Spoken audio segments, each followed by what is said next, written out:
Tidakkah kita berasa bangga melihat masih ada generasi hufaz yang masih utuh berpegang kepada ajaran agama Islam ini? Ketahuilah bahawa usaha melahirkan generasi hufaz yang cemerlang dan berakhlak ini telah lama dijalankan oleh Tahfiz Al-Quran Darut Tuba. Namun, bagi merealisasikan matlamat ini, Tahfiz Al-Quran Darut Tuba memerlukan bantuan anda. Bantulah mereka dalam proses membina bangunan mereka sendiri yang dilengkapi dengan kelas-kelas pengajian, pejabat pentadbiran, asrama pelajar, rumah kaki tangan, dewan makan, surau serta pelbagai lagi kemudahan untuk kegunaan dan keselesaan pelajar dan guru-guru. Tunggu apa lagi? Ayuh jadi sebahagian dalam proses melahirkan ribuan generasi hufaz ini dengan berinfak kepada dana pembinaan kompleks Tahfiz Al-Quran Darut Tuba sekarang. Dan insya-Allah, mudah-mudahan Allah ganjarkan pahala dan rezeki yang berkekalan hingga akhirat kelak. Penonton, cuba bayangkan anda sebahagian daripada penerima atau penyumbang yang menyumbang untuk pembinaan sebuah kompleks pendidikan, memberi manfaat kepada anak-anak kita kan, ilmu tu kan.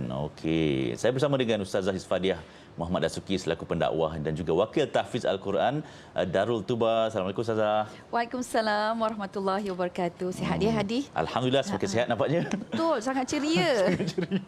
Ustazah, kita straight forward kepada topik kita lah. Topik kita highlight tentang dunia jaminan akhirat. Mungkin kita kena dengar betul-betul lah apa maksud dunia jaminan akhirat ini, Ustazah? Ya, saya rasa sangat bertuah kerana telah bersama-sama sebenarnya dengan Tahfiz Al-Quran Darut Tuba, sehingga kan dia seolah-olah memberikan kita satu bayangan ataupun satu harapan ya, di mana kita boleh menjadikan dunia kita ini keseluruhannya jaminan buat akhirat. Jadi dengan kata lain, kalau kita nak berjaya dekat akhirat kan Adi, tuan-tuan puan-puan, nak berjaya dekat akhirat, mustahil kita berjaya tiba-tiba tanpa kita melalui dunia. Betul. Tanpa kita mengurus dunia, tanpa kita melakukan amalan-amalan di dunia, tanpa kita diuji. Sebab apa? Sebab Allah nak lihat sejauh mana kita ini betul-betul berjuang untuk mendapatkan akhirat. Dan sejauh mana berjuang itu, dia kena tengok kat dunia apa kita buat. Apa perancangan kita, apa strategi kita, apakah amalan-amalan kita. Itu baru tengok, tapi belum tentu Allah redha. Sebab kita nak kejar juga redha daripada Allah Subhanahu Wa Taala. Jadi Adi, bila sebut dia tentang bahawa dunia ini jaminan akhirat, dia ada dua benda kita kena faham. Ya, tuan-tuan perempuan, dan saya pun sedang memahamkan diri sendiri, keluarga, anak-anak kita ni kan, sebab kita ni belajar, ilmu kita ni tak banyak sangat. Jadi sebab tu kita kena buatlah kata sekolah-sekolah seperti ini. Jadi tuan-tuan perempuan, apa yang kita nak cakap? Yang pertama, dunia ini bukan destinasi kita. Kita kena pergi ke akhirat. Jadi akhirat itulah destinasi yang sebenar. Tapi nak pergi ke akhirat ini perlu ada persiapan, perlu ada bekalan, perlu ada apa yang boleh membantu kita di akhirat. Yang ini yang nombor dua. Jadi kita kena kumpulkan bekalan kita buat persiapan kita di dunia ini. Dan salah satu, bukan salah satu, kita kena smart thinking. Kena berfikiran bijak, Adi. Jadi bila kita nak berjaya di akhirat ni, kita kena pasang strategi. Dan strategi ini serampang dua dalam satu. 2 in 1. 2 in 1. Okey, 2 in 1 tuan-tuan puan-puan. Jadi kena catat ni. Maksudnya bila kita buat di dunia, akhirat pun dapat. Macam mana kita nak ubah ataupun transform, kita nak convert. Tiba-tiba lah pula semua bahasa tu keluar kan. Betul. Tiba-tiba Assalamualaikum biz ni. Okey, jadi macam mana kita nak convert benda itu, sudah tentulah kita perlu melakukan apa yang Allah arahkan. Jadi 3 perkara. Nombor 1, tuan-tuan perempuan, kita buat apa? Sedekahun jariah. Betul. Kemudian yang kedua, kita boleh buat apa? Ilmu. Ada ilmu, yuntafa'u bih, ambil manfaat daripada dia. Kemudian yang ketiga apa? Waladin salihin yad'ulah. Anak-anak tu kita didik supaya menjadi anak-anak yang saleh dan salihah. Jadi 3 benda ni bila kita buat, dunia kita pun dapat, akhirat pun kita dapat. Dan saya sebenarnya tengok bagi peluang kat saya cakap aja. Silakan, over to you. Baik, tuan-tuan dan puan, ada satu ayat dalam surah Al-Qasas ayat 77, dia sangat-sangat menyentuh hati kita. Kita duk berlumba-lumba untuk akhirat kan? Ini dia pesanan daripada Allah Jalla wa Ala. Apa dia? A'udzubillahi minasyaitonirrajim. Wabtaghi fima atakallahu daral akhirah. Wala tansa nasibaka minad dunya ila akhiril ayah. Maksudnya carilah apa yang dianugerahkan oleh Allah buatmu untuk akhiratmu. Wala tansa nasibaka, tapi jangan lupa bahagian kamu minat dunia, daripada dunia. Jadi maksudnya tuan-puan, nombor 1, akhirat kena settle dulu. Jadi bekalan dia dan sebagainya yang saya sebut tadi tu, yang itu kena settle dan jadikan dia sebagai kita punya keutamaan, priority. Kemudian Allah sebut wala tansa nasibaka, jangan kamu lupa bahagian kamu.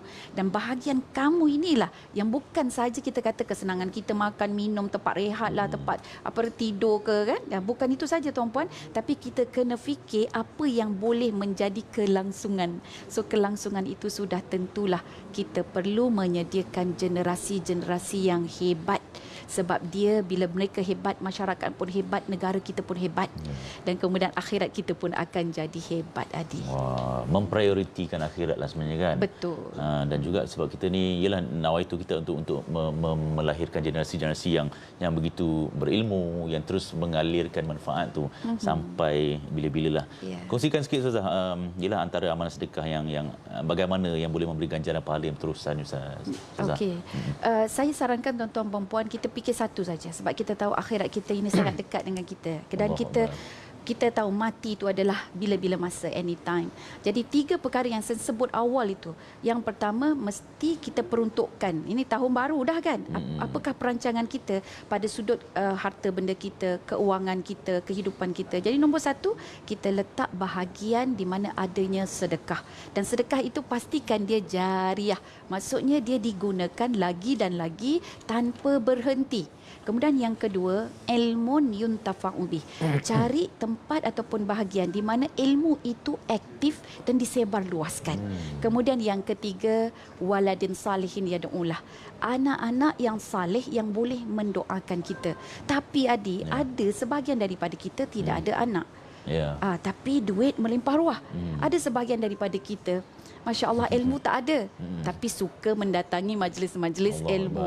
Ada sebahagian daripada kita ini duit banyak kan, tapi tak tahu pula kat mana nak salurkan. Ya. Jadi tuan-tuan puan-puan, Masya Allah, kita ada satu one stop center di mana kita boleh menyebarluaskan sedekah kalian, ya, diberi manfaat dengan seaktif yang mungkin.